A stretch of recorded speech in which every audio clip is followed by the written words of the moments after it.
تو ہم تشریح میں پورا مکمل کر چکے ہیں کہ اللہ کی مسجدوں میں بعض لوگ جو ہیں جب بیٹھے ہوں تو وہ کہتے ہیں کہ نہیں شور نہ کرو، بس کرو، نہ بولو، نہ اتنا کرو.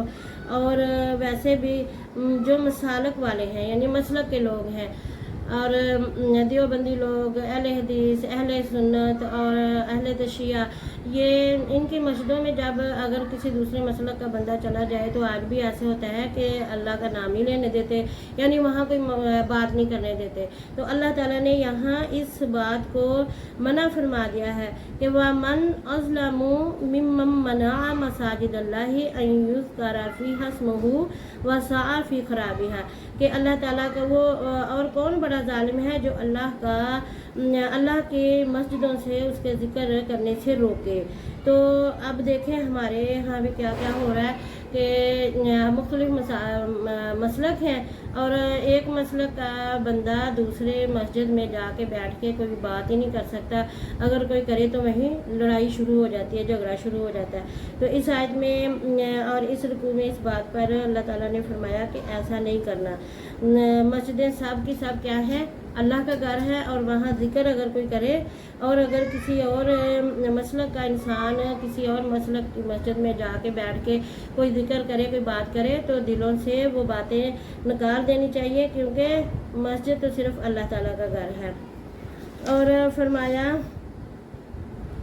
کہ حضرت ابراہیم علیہ السلام کو پھر فرمایا کہ میرے گھر کو آپ نے کیا کرنا ہے کہ حاجیوں کے لیے، اعتکاف کرنے والوں کے لیے، طواف کرنے والوں کے لیے صاف رکھنا ہے.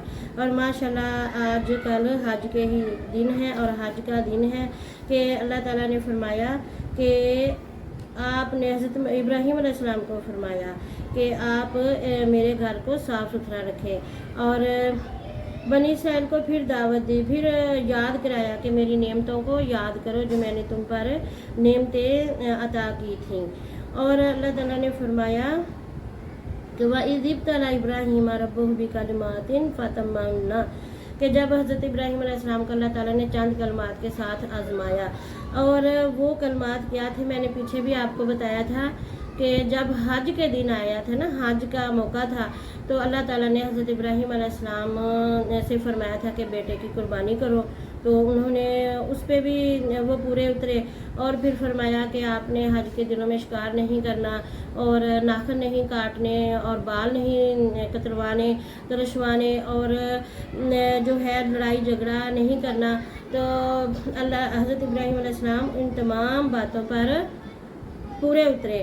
تو اللہ نے فرمایا کہ میں نے ابراہیم علیہ السلام کو اپنا اور ان کو امام بنا لیا ہے اور ان کی اولاد میں سے جو ہے ان کے لیے. اور حضرت ابراہیم علیہ السلام نے پھر دعا بھی کی کہ باری اللہ مجھے تو امام بنایا ہے، تو میری اولاد میں سے بھی کیا آپ میری اولاد کو بھی عزت اس طرح سے دو گے کہ انہیں بھی دنیا میں عزت و مقام ملے.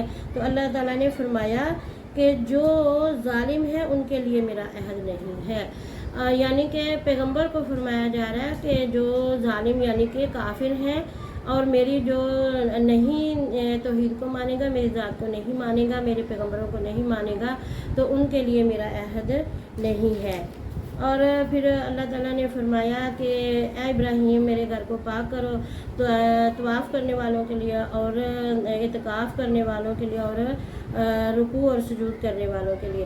اچھا، اس رکوع میں ایک وہ 5-6 دعائیں آئی ہیں میں نے جو کہا بھی تھا. تو حضرت ابراہیم علیہ السلام نے سب سے پہلی بلا کون سی دعا مانگی تھی؟ اور کہنا بھی چاہیے، ہمیں یاد بھی رکھنی چاہیے کہ رب اجعل ھذا بلدا آمنا وارزق اہلہ من الثمرات من آمن باللہ والیوم الآخر. یہ سب سے پہلی دعا ہے حضرت ابراہیم علیہ السلام نے جو مانگی تھی جب حضرت ابراہیم علیہ السلام کو حکم ہوا کہ میرے گھر کو صاف رکھو. تو انہوں نے کون سی دعا مانگی تھی کہ اللہ پاک یا پروردگار اس شہر کے رہنے والوں کو امن اور رزق پھلوں کی صورت میں دو. اور ماشاءاللہ سبحان اللہ، اب دیکھو ادھر دیکھو، اب دیکھو کہ مکہ شریف میں کتنا رزق ہے، کتنی دولت ہے کہ اللہ تعالیٰ نے وہاں کے رہنے والوں کو مکہ کو امن والا شہر بنا دیا، اور تا قیامت حضرت ابراہیم علیہ السلام کی یہ دعا قبول فرمائی اللہ تعالیٰ نے کہ وہاں کے رہنے والوں کو رزق جو ہے وہ وافر مقدار میں ملا ہے، پھلوں کی صورت میں، کھانوں کی صورت میں، رزق ہر قسم کا رزق اللہ تعالیٰ نے دیا ہے۔ اور پھر ایک اور دعا مانگی تھی،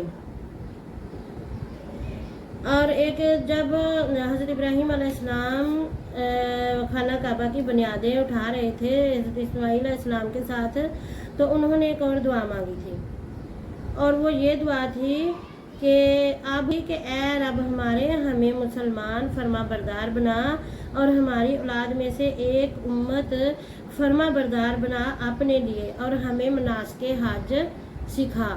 مناسک حج یعنی حج کرنے کے طریقہ کیا ہے، کیا ہمیں وہ سکھا، اور ہماری توبہ قبول فرما، اور تو ہی توبہ قبول فرمانے والا مہربان ہے۔ آج حج کا دن ہے، تو آج دیکھیں حضرت ابراہیم علیہ السلام کی دعا پوری ہوئی ہے نا، کہ اللہ تعالیٰ نے حضرت ابراہیم علیہ السلام کی نسل سے ہی حضرت محمد مصطفیٰ صلی اللہ علیہ وآلہ وسلم کو دنیا میں مبعوث فرمایا، آخری نبی بنایا، اور ایک امت انہوں نے اللہ تعالیٰ سے دعا کی تھی کہ اللہ تعالیٰ میری اولاد میں سے ایک امت بنانا اپنے لیے جو مسلمان ہو۔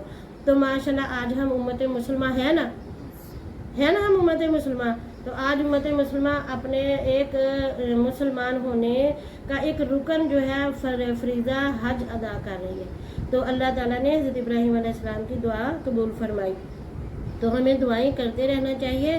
انشاءاللہ اللہ تعالیٰ ہماری زندگی میں بھی ہماری دعاؤں کو قبول فرما کر اس کا ثمر عطا کرے گا، اور ہمارے مرنے کے بعد بھی۔ آج حضرت ابراہیم علیہ السلام تو دنیا میں جسداً زندہ نہیں ہے، لیکن دیکھ لیں ان کی دعائیں قبول ہوئی ہیں نا، کیونکہ وہ فرما بردار تھے، وہ حنیف تھے۔ انہوں نے اپنے اللہ سے اللہ نے جو انہیں آزمایا، اللہ تعالیٰ نے جو آزمائشیں ان پہ ڈالی وہ ان سب پہ پورے ہوئے۔ پھر انہوں نے یہ بھی دعا فرمائی تھی کہ میری اولاد میں سے اور انہی میں سے کن کو بھیجنا، ذرا اس آیت کا ترجمہ کیا ہے؟ ربنا وابعث فیہم رسولا منہم یتلو علیہم آیاتک ویعلمہم الکتاب والحکمت ویزکیہم۔